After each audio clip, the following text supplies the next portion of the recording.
What would happen if you shut off streaming and social media for an entire month and only read, watch, and play physical media that sits on a single tiny shelf?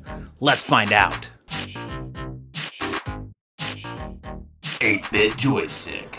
It is the futuristic dystopian year 2024, and my brain has been cyber bombarded with social media and streaming companies that want to suck all the time right out of my noggin. And then, hope came in the form of a snail. You see, I watched a really dope YouTubes by YouTuber Cary The Snail entitled Only Consuming Physical Media That Fits on This Shelf for a Month, an Experiment. And I gladly soaked all of that up with my eye holes and my ear holes. A video link is in the description and at the end of this video. Shout out to Snail Senpai, and I think that he's local because he mentioned going to Everyday Music in Portland, Oregon. Hail Mother Cascadia, sir, and stay mustachioed. In this fine-crafted and highly entertaining dope video, he made a modest 10-inch by 10-inch cube shelf and loaded it up with a primo selection of physical media. And then he only consumed said physical media that he put on the physical media shelf for an entire month. And that, they say, is that. Mind blown. Wow. That sounded rad, and I wanted in. So the ironic thing is that I myself produce a digital media product, which is this particular series of YouTube's videos on this very same YouTube's channel, and I myself am going to be abstaining from consuming digital media internet products as such for an entire month. And that sounds pretty good. Now, Cary the Snail Senpai is one crafty individual, and he actually fashioned his own magic shelf with his own two hands, like the dwarven lords of old. I am not that particularly gifted in the dark mystic arts of woodworking.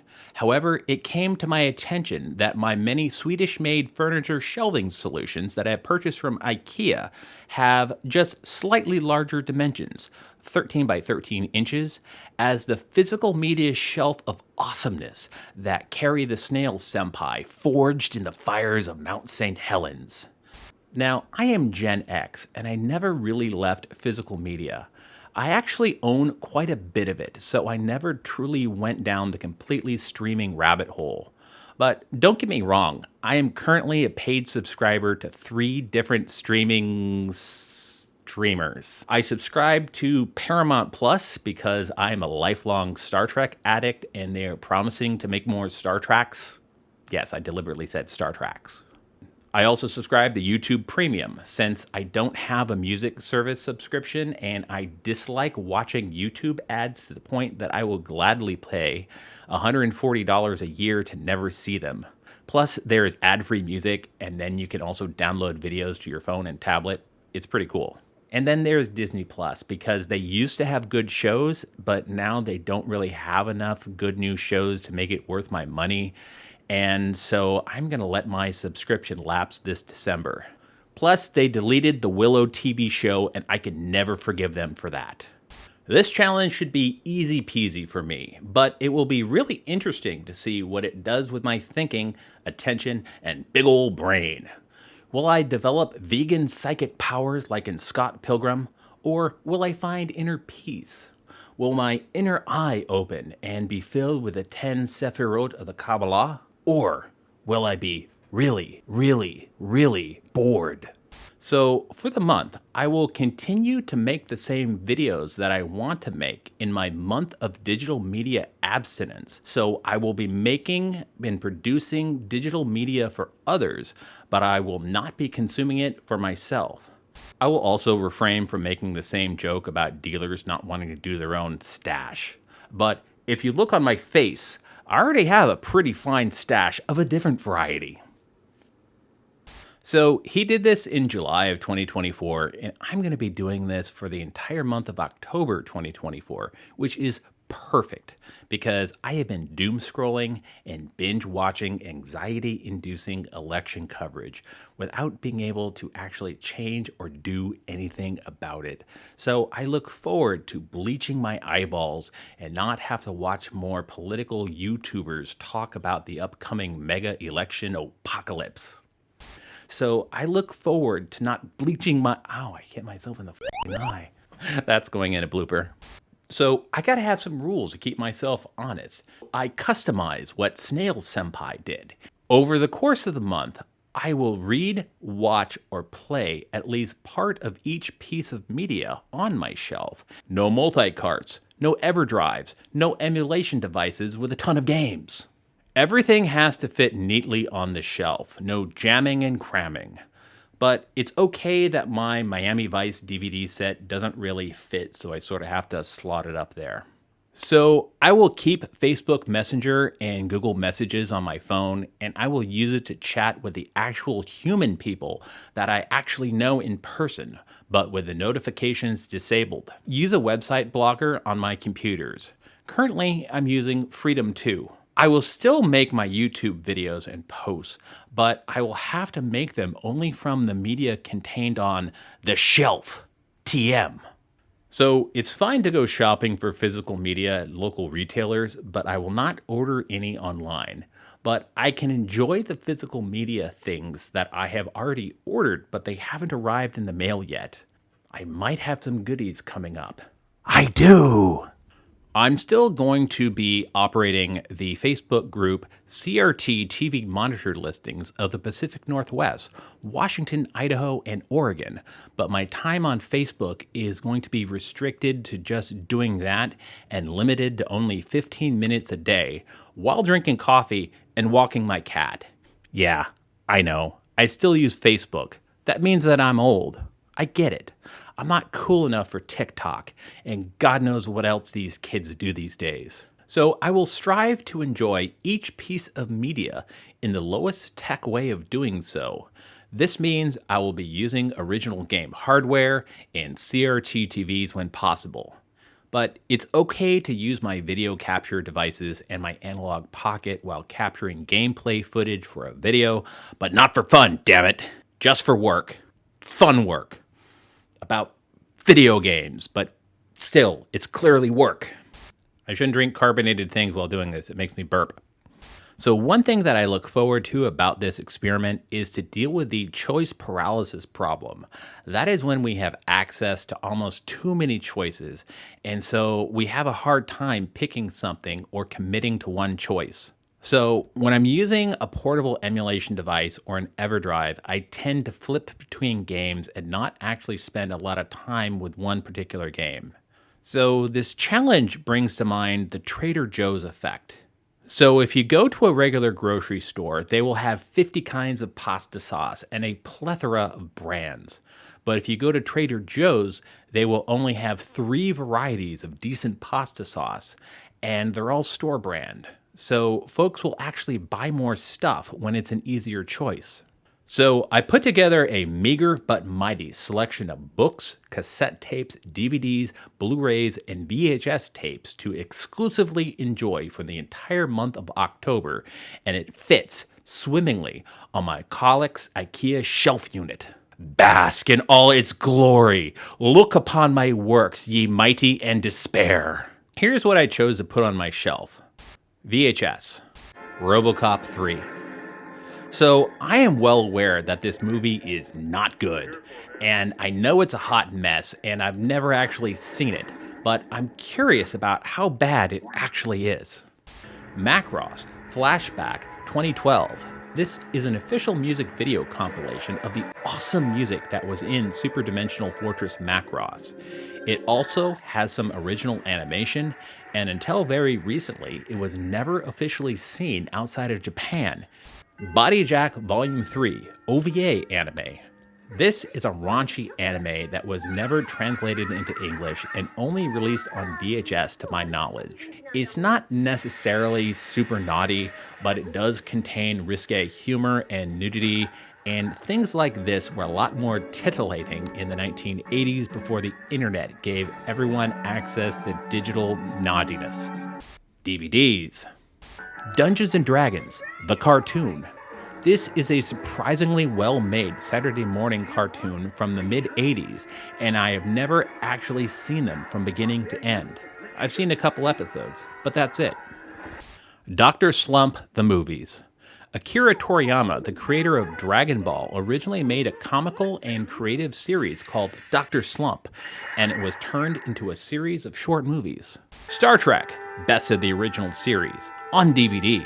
So one thing that I'm not proud of is how I sort of got hooked into listening to an episode of Star Trek that I've seen 100 times in order to go to sleep.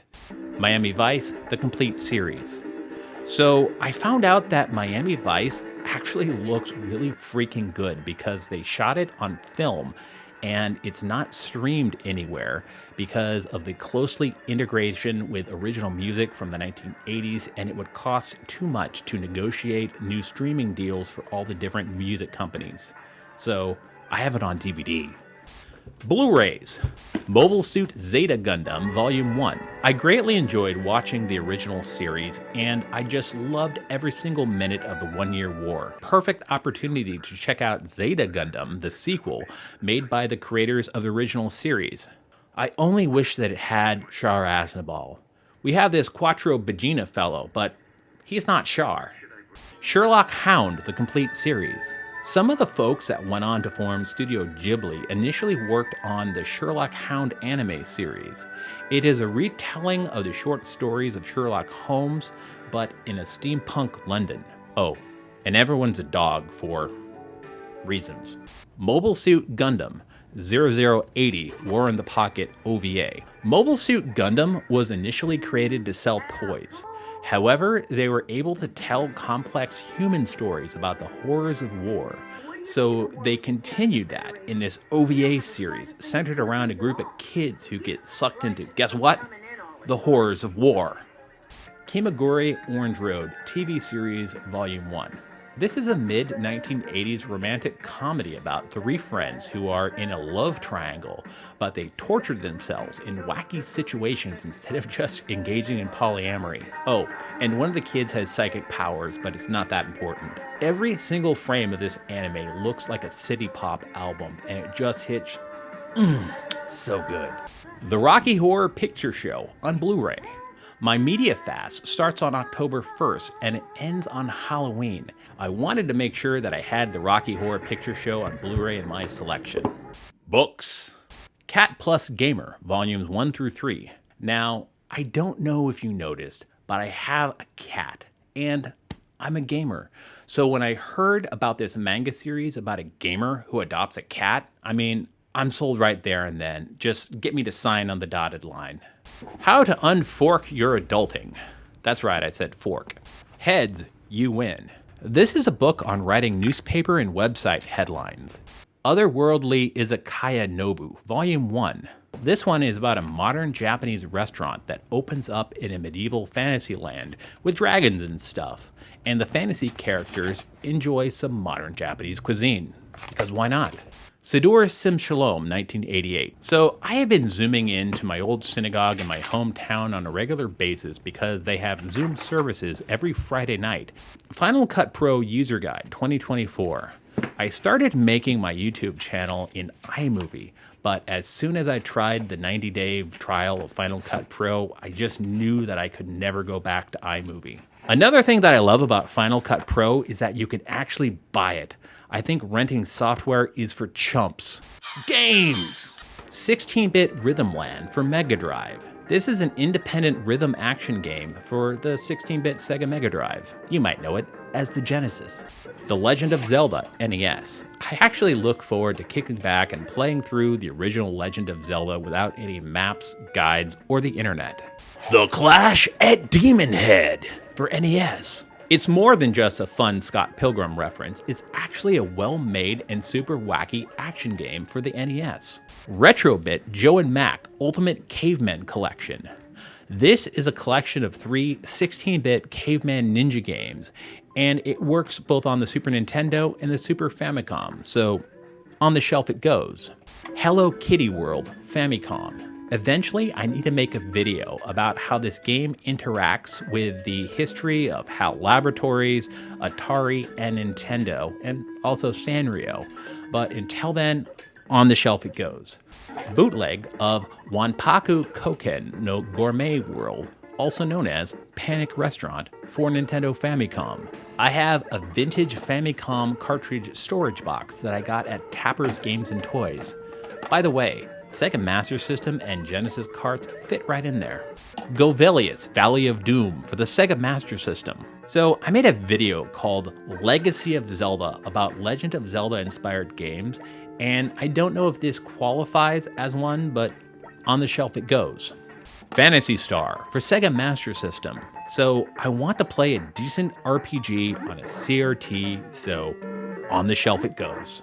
A bootleg of Crusader of Senti for Sega Genesis. I'm definitely going to include this in a future Legacy of Zelda video, but it is way too expensive to have a legit copy of this, so I have a high quality, recently manufactured Chinese bootleg version, but in English.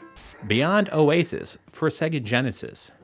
It's sort of inspired by Legend of Zelda, so on the shelf it goes. However, this is legit Sega cart. Axe Battler for Sega Game Gear.